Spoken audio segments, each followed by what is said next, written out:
You ever shared something personal with someone only to regret it later? Maybe it was a secret dream, a financial struggle, or a private conflict. Something you thought was safe in their hands, only to realize it wasn't. The truth is, not everything in life is meant to be shared, and not everyone deserves to know your deepest thoughts and plans. In a world where people overshare on social media, trust the wrong individuals, and sometimes reveal too much too soon, protecting your privacy isn't just wise, it's necessary. What if I told you that keeping certain things to yourself could save you from heartbreak, betrayal, and unnecessary struggles? Today, I'm going to share with you the 4 things you should never reveal to anyone, no matter how close they are to you. And by the end of this speech, you'll understand why silence, in some cases, is your greatest power. Ladies and gentlemen, let me ask you something. Have you ever felt that moment of hesitation before opening up to someone? That tiny voice in the back of your mind warning you, maybe I shouldn't say this? If you have, you're not alone. That voice is there for a reason. It's a reminder that not everything about you is meant for everyone to know. And one of the most important things you should never share is your biggest weaknesses. We all have them: insecurities, struggles, deep fears that linger in the corners of our minds.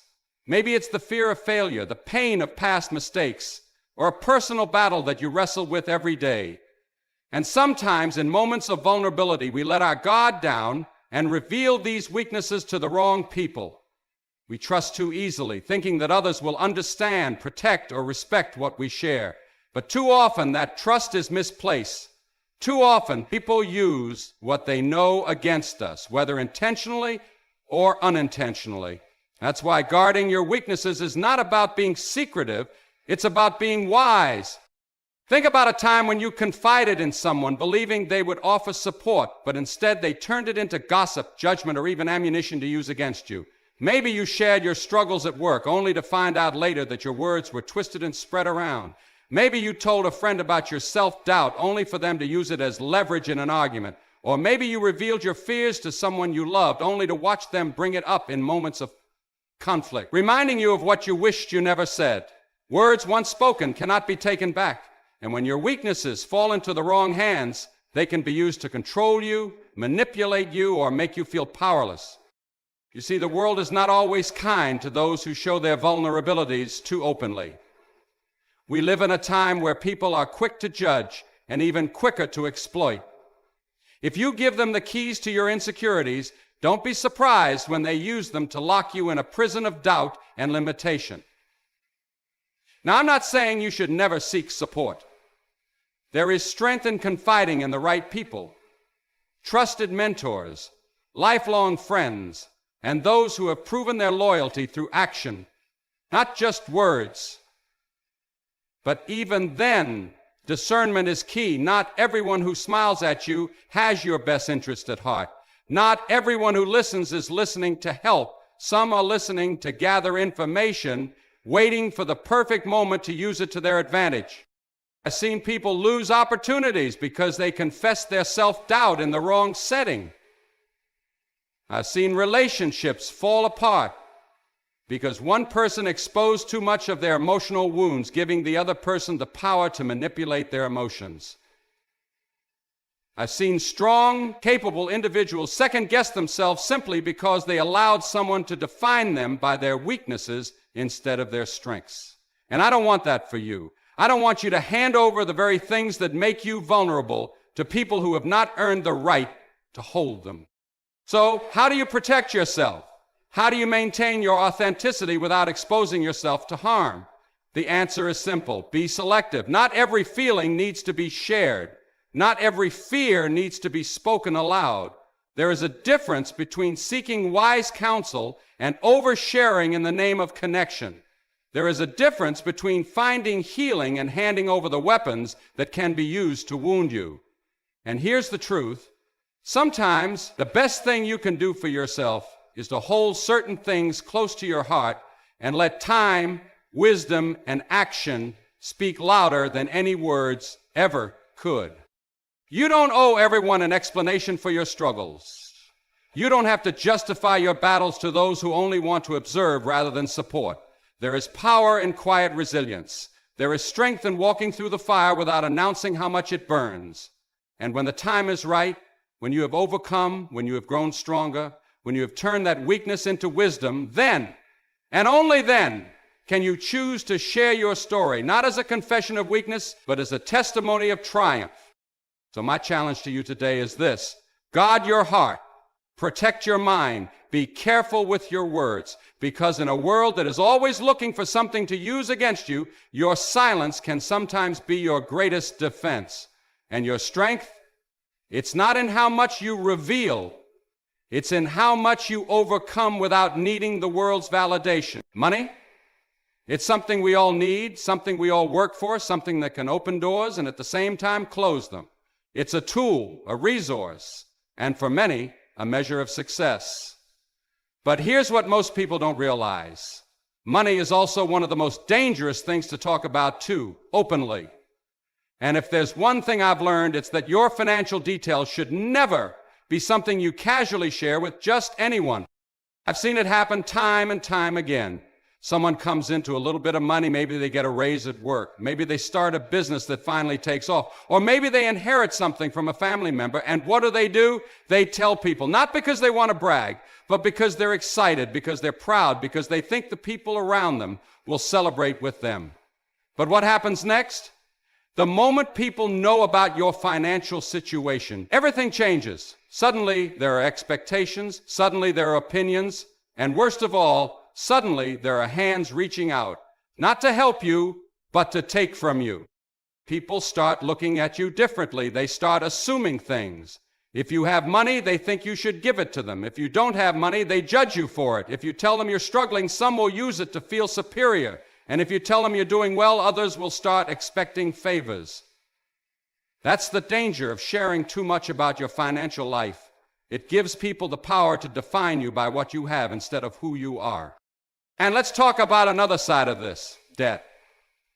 There are folks who will tell you that you should be open about everything, that there's nothing wrong with talking about your financial burdens. But here's the problem. When people know your financial struggles, some will use it to take advantage of you. Lenders will see desperation and increase their interest rates. Friends might offer to help, but with conditions that put you in an even worse position. And in the worst cases, people will start treating you differently, looking at you as someone who is beneath them simply because you're going through a rough season.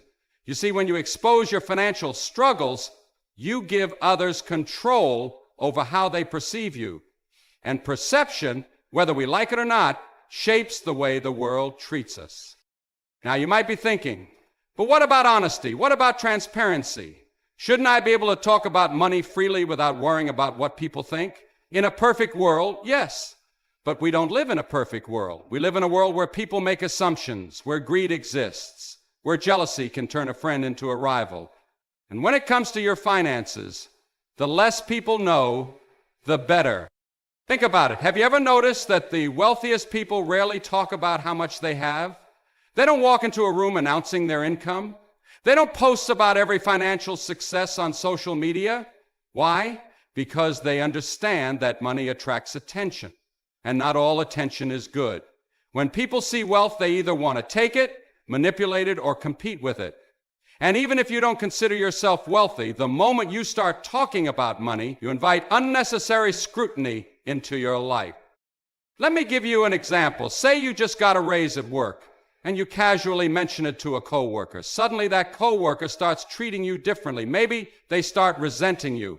Maybe they feel like they deserve a raise too, and instead of being happy for you, they start undermining you in ways you never expected. Or maybe you tell a friend that you're doing well financially, and the next thing you know, they're asking for a loan. And what happens when you say no? That friendship suddenly feels different, doesn't it? Because now they don't see you as a friend, they see you as someone who could help them, but chose not to. And that's a dangerous place to be. And then there's family. Now, family is supposed to be different. Family is supposed to support you, love you unconditionally, be happy when you succeed. But let's be honest, not every family member thinks that way. Some see success as an obligation. You made it, so now you owe us. And if you're not careful, you can find yourself carrying the weight of other people's financial burdens simply because they feel entitled to what you've worked for. That's why, when it comes to money, boundaries are not just important, they're necessary. Now, don't misunderstand me. I'm not saying you should never help people. There is beauty in generosity, and there is power in using your resources to make a difference. But the moment people know exactly what you have, they will start deciding for you how you should spend it. And before you know it, you're not making financial decisions based on wisdom. You're making them based on guilt, pressure, and the fear of disappointing others. And that's no way to live. So how do you protect yourself? How do you keep your financial life private without coming across as secretive or selfish? First, practice discretion. Not everyone needs to know how much you make, how much you owe, or what's in your bank account. Second, be mindful of who you discuss money with. If you need financial advice, seek it from professionals, not from people who have nothing to lose by giving you bad advice. And finally, remember this: your financial status is not public information. You don't have to explain yourself. You don't have to justify your decisions. You don't owe anyone an open ledger of your income and expenses. What you earn, what you save, what you spend, it's your business and yours alone. Because at the end of the day, money comes and goes, but trust is harder to earn back once it's been broken. And when you share too much, you risk losing control over something that should never be in anyone else's hands but your own. How many times have you been excited about something, a big goal, a new opportunity, a dream you've been working toward, and the moment you shared it with someone, the reaction wasn't what you expected? Maybe they looked at you with doubt in their eyes. Maybe they questioned your ability. Maybe they told you all the reasons why it wouldn't work, and suddenly the excitement you once felt was replaced with hesitation. Why does that happen? Why does sharing our plans sometimes make us feel weaker instead of stronger? The truth is, not every plan is meant to be announced. Not every goal needs an audience, and not every dream should be shared before it's realized. There's something powerful about moving in silence, about working behind the scenes, about letting success be the proof instead of words. But too often people make the mistake of speaking too soon. They tell their plans to the wrong people, and before they know it, they're met with resistance, negativity, or even sabotage. Maybe you've experienced this. You had a vision for something bigger in your life, and you shared it with a friend, expecting encouragement, only to hear, "Are you sure that's a good idea?" Maybe you had an opportunity in front of you, and you told your coworkers, thinking they'd be happy for you, only to feel the shift in the atmosphere when jealousy crept in. Maybe you told a family member about a risk you were taking, and instead of support, you got fear disguised as advice. "I just don't want to see you get hurt." And in that moment, doubt started creeping in, not because you lacked ability, but because someone else's fear or insecurity was projected onto you. That's why your next big move should never be something you casually share, because when you tell people what you're about to do, you invite their opinions, their doubts, their energy into something that's still in its fragile stage. A dream in its beginning is like a seed. It needs to be planted, nurtured, protected. If you expose it too soon, before it has strong roots, it can be trampled, stolen, or destroyed before it ever has the chance to grow. Think about the most successful people in the world, the innovators, the leaders, the ones who built something from nothing. They didn't spend their time announcing every step they were about to take. They didn't go around telling people, "Watch what I'm about to do." No, they just did it. They worked in silence. They made their moves behind the scenes, and by the time people noticed, it was already done. Because here's the thing. When you've already built something, when you've already accomplished what you set out to do, no one's opinion can take it away from you. But when you speak too soon, you give people the power to influence you before you've even started. And let's be honest, some people don't want to see you win. That's a hard truth, but it's reality. Not everyone in your circle is rooting for you. Some people pretend to be happy for you, but deep down, they're hoping you fail. Some people smile to your face, but secretly want to see you stay exactly where you are. Why? Because your growth challenges them. Your ambition reminds them of what they're not doing. Your courage exposes their complacency.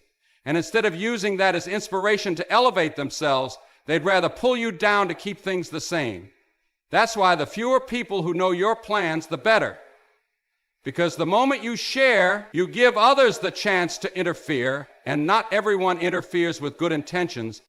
Now, I'm not saying you should keep everything to yourself forever. There's wisdom in seeking guidance from the right people, mentors, advisors, those who have the experience to help you navigate your journey. But even then, choose wisely. Not everyone deserves a front row seat to your process. Some people only need to see the finished product. Some people should only find out what you've been working on when they see the results with their own eyes. And when they ask, "Why didn't you tell me?" the answer is simple: because I was busy doing it. And another thing, when you keep your moves private, you remove unnecessary pressure. Have you ever noticed that when you tell people your plans, suddenly you feel this overwhelming need to prove yourself? It's no longer just about achieving your goal. It's about making sure you don't fail in front of the people who are watching. But when you keep things to yourself, you give yourself the space to experiment, to fail, to adjust, to grow, without the weight of other people's expectations on your shoulders. You move at your own pace. You make decisions based on what's right for you, not based on what you feel others expect of you. Some of the most powerful moves you will ever make in life will happen in silence. Some of your biggest breakthroughs will come when no one is watching. And when the time is right, when you've built what you set out to build, when you've achieved what you set out to achieve, then and only then will the world see what you were working on. But by that point, it won't just be words, it'll be proof. And no one can argue with proof. So remember this: don't speak too soon. Don't reveal your plans before they're ready. Protect your dreams like they're precious, because they are. Move in silence and let your success be the only announcement you ever need to make. Conflict is a part of life. No matter how kind, patient, or understanding you are, at some point you will have disagreements. Maybe it's with a friend, a coworker, a family member, or even a stranger. And when those conflicts happen, the natural reaction is to talk about them, to vent, to explain your side, to seek validation from others. But if there's one thing I've learned, it's this: personal conflicts and drama should never be shared freely, because the more you involve people in your disputes, the messier they become. We've all seen it happen. Someone gets into an argument, and before they've even tried to resolve it, they've already told half the world about it. They post about it online, they tell mutual friends, they bring outsiders into something that was never their business to begin with. And what happens? Instead of moving toward a solution, the conflict grows. Instead of finding peace, bitterness takes root. Instead of reconciliation, lines are drawn. And suddenly, it's not just two people in disagreement, it's an entire audience choosing sides. Why do people do this? Why do we feel the need to share our personal conflicts with others? Sometimes it's because we want sympathy. We want someone to hear our story and tell us we're right. Other times it's because we want justice. We want others to see what was done to us, to take our side, to hold the other person accountable. But what we fail to realize is that the more we talk, the harder it becomes to truly resolve anything. Because now, it's no longer about the two people involved. It's about everyone who has heard the story, formed an opinion, and contributed their own emotions to something that should have remained private. And let's be honest, people love drama. They may act like they're just listening to help, but in reality, some are only there to feed on the negativity. They don't actually care about finding a resolution. They just enjoy the entertainment. They want to hear the details. They want to add their input. They want to stir the pot. And when you share your conflicts with the wrong people, you give them the power to turn a small issue into something far bigger than it ever needed to be. But here's the most dangerous part. When you speak badly about someone in the heat of the moment, when you expose every flaw, every mistake, every wrongdoing, you create an image of that person in other people's minds that may never go away. Even if you and that person later make peace, even if you forgive each other, even if you move on, the people you told will still remember. And while you may have let go of the anger, they may not. While you may have healed, they may still hold on to the bitterness for you. And suddenly your private conflict has turned into a lasting division, all because it was shared too soon, too widely, and with people who had no business being involved. Think about relationships. How many times have you seen someone get into an argument with their spouse, their partner, or their friend, and instead of working it out privately, they go tell everyone about it? They call their friends, they complain to their coworkers, they post cryptic messages online. And then, when the fight is over, when they've worked through it and moved on, everyone they told is still holding on to the anger for them. Now, the next time their friends see that person, they don't see them as the spouse or friend who made a mistake and apologized. They see them as the villain in the story they were told. And whether they realize it or not, that negative image lingers. It affects relationships. It changes the way people interact. And all of it could have been avoided if the conflict had been kept between the people it actually involved. And it's not just about personal relationships. This happens in workplaces and churches and families and friendships. One misunderstanding, one disagreement, and instead of addressing it directly, people start talking. They whisper, they spread rumors, they create division. And what started as something small becomes something much bigger simply because it wasn't handled with maturity and wisdom. Because instead of seeking a solution, people sought attention. Instead of choosing discretion, they chose to make it a spectacle. And in the end, no one wins. So, what's the right way to handle conflict? First, go directly to the person involved. If someone has wronged you, talk to them, not everyone else. Most conflicts can be resolved with a simple conversation, but that can't happen if you've already turned it into a public issue. Second, be mindful of your emotions. Don't speak in anger. Don't share things just because you want to be heard. Words spoken in frustration can do permanent damage, and once they're out, you can't take them back. And third, ask yourself this before sharing anything. Will this bring resolution, or will this bring division? If the answer is division, it's best left unsaid. Not every battle needs an audience.